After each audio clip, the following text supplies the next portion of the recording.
j'ai une question à vous poser. Comme vous le savez probablement, la nouvelle édition du Guide Michelin 2026 vient de paraître.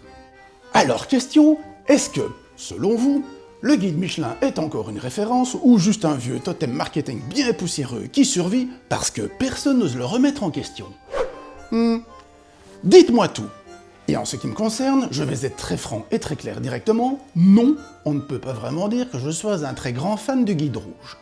Par contre, attention, je ne suis absolument pas contre le Guide Michelin pour ce qu'il a été à l'époque, c'est-à-dire une sacrée boussole tout de même, il faut le reconnaître, mais plutôt pour ce qu'il est devenu depuis quelques années, c'est-à-dire une machine opaque et totalement inflexible qui, selon moi, bien évidemment, est juste bonne à faire le buzz. Voilà, au moins comme ça le ton est donné directement. Maintenant, je vous explique mon point de vue, vous allez voir. Avant toute chose, histoire que vous compreniez bien la situation, si je me permets de parler aussi librement et aussi ouvertement du Guide Michelin sans craindre quoi que ce soit comme retombées éventuelles, c'est parce que, aujourd'hui, j'ai la chance de travailler dans une institution privée. Une ambassade en l'occurrence, le genre d'endroit très fermé où aucun inspecteur ne viendra jamais frapper à la porte. Et je vais vous dire, c'est très bien comme ça. Je cuisine en paix et je cuisine librement. Et c'est probablement même cette petite liberté qui me permet aujourd'hui d'au moins pouvoir ouvrir ma bouche. Parce que soyons tout de même honnêtes avec soi-même, j'ai quand même la chance de pouvoir travailler des produits incroyables.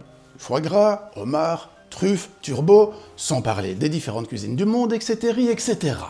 Et pourtant, malgré tout ça, jamais le Michelin ne viendra me voir. Simplement parce qu'ils pourront pas rentrer. C'est vraiment pas de chance pour eux, hein. Enfin bon bref, quoi qu'il en soit, revenons plutôt à ce qui me chatouille un peu. Pourquoi classe-t-on les restaurants comme si c'était tout à fait normal et sans que ça ne dérange strictement personne? Parce que je sache du moins, on ne met pas d'étoiles ni aux plombiers, ni aux médecins, ni aux pharmaciens, ni aux boulangers, ni même aux magistrats. Alors, pourquoi est-ce qu'on l'autorise pour la restauration? Pourquoi est-ce que la restauration a à supporter une telle hiérarchie?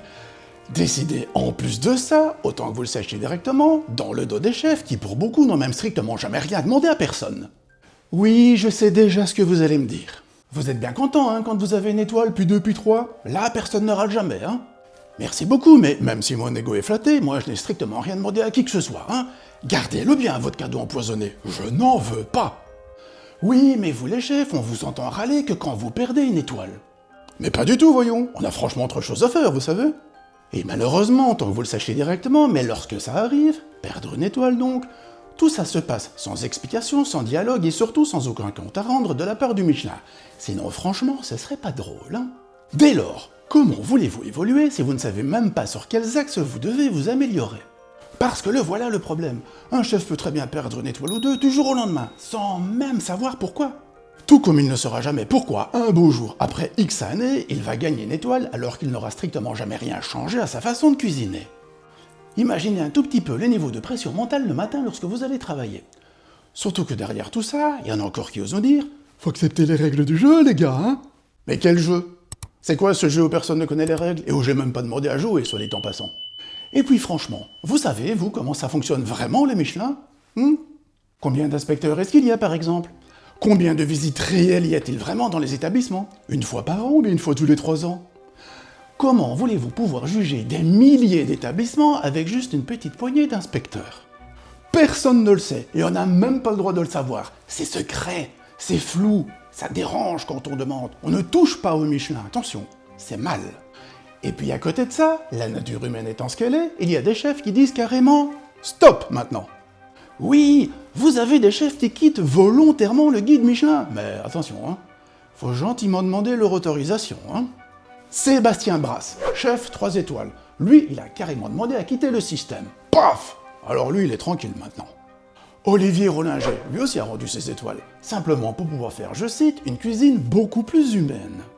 Et puis à côté de ça, il y a ceux qui se sont carrément fait couper les ailes sans aucune explication. Marc Vera. Tout le monde connaît son histoire. Gordon Ramsay, lui, il a carrément perdu 2 étoiles en une fois. Paul Bocuse, lui, a carrément été déclassé après avoir été 3 étoiles pendant 55 années consécutives. Et encore, le guide Michelin a carrément attendu que Monsieur Bocuse décède et aille au paradis avant de faire ça. Bravo, hein, franchement, c'est super d'avoir le courage de ses opinions, hein. Non mais c'est quoi cette façon de faire? Guy Savoie, star mondiale, meilleur cuisinier du monde s'il vous plaît, lui aussi, rétrogradé. Eux plus tous les autres, hein, n'allez pas croire. Tous des monuments de la gastronomie française. Michelin ne cherche même plus à regarder l'histoire, non, il cherche juste à faire du buzz pour pouvoir survivre. Place aux jeunes, quoi. Parce que oui, aujourd'hui Michelin fait de l'œil à TripAdvisor, mais pas que lui, hein, je vous rassure tout de suite. Michelin surfe sur la vague du tendance, met des étoiles à des concepts. Tout ça pour pouvoir rester dans l'air du temps, quoi. Mais du coup, la vraie question c'est, est-ce que ce guide est encore une véritable référence culinaire ou juste un outil marketing qui essaye de survivre parce que clairement il ne sert plus à grand chose? Heureusement, il y a une nouvelle génération de chefs qui s'en fichent complètement des étoiles. Et très honnêtement, je les comprends.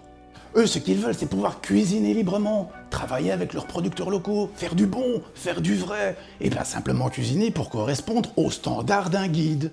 Leur reconnaissance est une salle de restaurant qui est pleine, les réseaux sociaux, les clients satisfaits, les échanges qu'ils peuvent avoir entre eux, et pas juste avoir un macaron qui est collé sur la porte d'entrée de leur restaurant. Et quelque part, c'est peut-être ça la vraie révolution finalement. Bref, vous l'aurez compris, on peut pas vraiment dire que je sois fan du guide Michelin, hein. Et croyez-moi, ça date pas d'hier. Mais alors, question, pourquoi donc? Parce que je déteste ce côté juge suprême qui se donne l'autorisation, le pouvoir, sans vous expliquer quoi que ce soit, soit dit en passant, soit de vous enfoncer, ou alors carrément de vous mettre sous les projecteurs. Parce que oui, je reconnais bien volontiers tout ce que ce guide a pu apporter au métier, à l'époque. Et inversement d'ailleurs, parce que si le guide Michelin est devenu ce qu'il est aujourd'hui, c'est en grande partie grâce aux chefs qui aujourd'hui se font couper les ailes. Sympa, hein?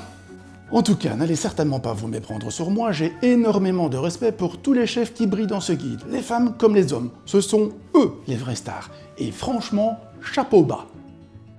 Mais je respecte tout autant celles et ceux qui s'en passent bien volontiers. Et moi, dans ma cuisine d'ambassade, finalement, je me dis que j'ai beaucoup de chance, parce que je cuisine pour mon plaisir, et pas pour celui d'un guide qui pourrait, s'il le décidait, me couper les ailes du jour au lendemain. Et franchement, rien que grâce à ça, je dors merveilleusement mieux la nuit. Alors maintenant, dites-moi un petit peu ce que vous pensez réellement de ce guide. D'abord, est-ce que vous l'achetez ou pas? Est-ce que vous l'utiliseriez ou pas? Est-ce que vous êtes plutôt pour ou plutôt contre? Dites-moi tout, vous commencez à me connaître, hein. J'adore lire vos commentaires et encore plus y répondre d'ailleurs. Quoi qu'il en soit, référencement Michelin ou pas, continuez à aller au maximum dans vos restaurants préférés. C'est vous qui êtes la plus belle des récompenses pour un chef de cuisine. Vous n'imaginez même pas. A plus.